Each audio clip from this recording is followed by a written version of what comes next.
தாவீது சொல்லுகிறார், நான் விழிக்கும் போது இன்னமும் மண்டையில் இருக்கிறேன், அவரோடு இருக்கிறேன். இது பாக்கியம். இந்த உலகத்திலே பாக்கியம் உள்ளவர்கள் யார் தெரியுமா? கர்த்தரோடு இருக்கிறவர்கள்.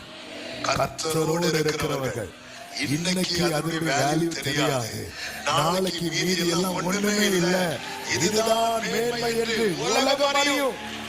அதுதான் மனாந்திரத்திலே தன் நேசர் மேல் சார்ந்து கொண்டு வருகிற நம்ம ஜெபம். ஆண்டவரே, நீரே கூட இருங்க. நான் மரணங்களில் பள்ளத்தாக்கில் நடந்தாலும் தேவரீர் என்னோடு கூட. அது அவருடைய உண்மையை காட்டுது. அவர் மனிதன் அல்ல, சும்மா சும்மா விட்டுட்டு போறதுக்கு. எபிராயிமே, நான் உன்னை எப்படி கைவிடுவேன்? நீ பண்ணதுக்கு நான் கைவிட்டிருக்கணும், ஆனா நான் மனிதன் அல்லன்னு சொல்றார். அல்லேலூயா. அவர் கைவிடவில்லை. அல்லேலூயா. அவர் தேவனாக இருக்கிறார். கர்த்தர் என்னோடு என்பது அல்ல சாட்சி, நான் தேவனோடு. இதுதான் சாட்சி. கர்த்தர் என்னோடு இருக்க காரணம் அவர் கிருபை உள்ளவராக இருக்கிறதுனால. நான் அவரோடு இருக்கணும்னா நான் அவர் மேல் அன்புள்ளவனாக இருக்கணும். ஆனாலும் நான் எப்பொழுதும் உம்மோடு இருக்கிறேன். இந்த அனுபவத்தை மட்டும் உங்க வாழ்க்கையில உறுதியாக்கி பாருங்க.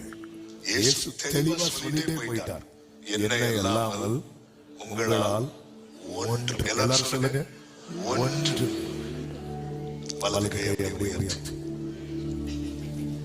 அப்படியே முடிஞ்சா பைபிளோட சேர்த்து வைத்து எப்போதும் உங்க கூட இருக்கணும். உம்மோடு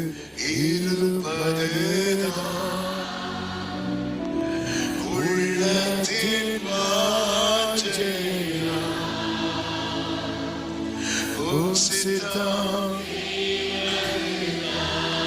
இதயத்தேக்கமே